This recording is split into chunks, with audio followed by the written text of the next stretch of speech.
দুই শালিকে পাল্টে গেল আঁখি, নায়িকা থেকে খলনায়িকা। দুই শালিকে আবারও আলাদা হয়ে গেল আঁখি পাখি। ভাগ্যের পরিহাসে ছোটবেলায় দুই বোন আলাদা হয়ে গেলেও সব ঝড়ঝাপটা পেরিয়ে বিপদ কাটিয়ে এক হলেও ভাগ্যের পরিহাসে আবারও আলাদা হয়ে গেল। তবে ধারাবাহিকে টুইস্ট রাখতে গল্পে এই নতুন মোড় নিয়ে আসা হয়েছে।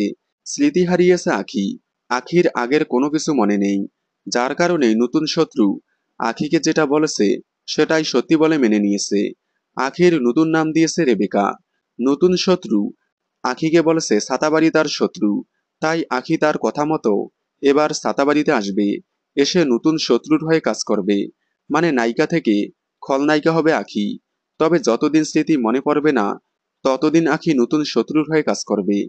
দেবা ঝিলিক আঁখির স্মৃতি ফিরিয়ে আনার চেষ্টা করবে। নতুন করে দেবা আঁখির প্রেম দেখানো হবে। মানে দেবা আঁখিকে আঁখি হিসেবে ভালোবাসলেও আঁখির কিছু মনে না থাকায় সে দেবাকে ইগনোর করবে। মানে সব মিলিয়ে দেবা আঁখির নতুন প্রেম এবং আঁখি রেবেকা হয়ে জেলিক এবং দেবার প্রতি শত্রুতা, সাতাবাড়িতে রেবেকার প্রবেশ, সব মিলিয়ে ধামাকা পর্ব আসতে চলেছে দুই শালিকে। তাই কোনোভাবেই মিস করবেন না দুই শালিকের আগামী পর্বগুলো।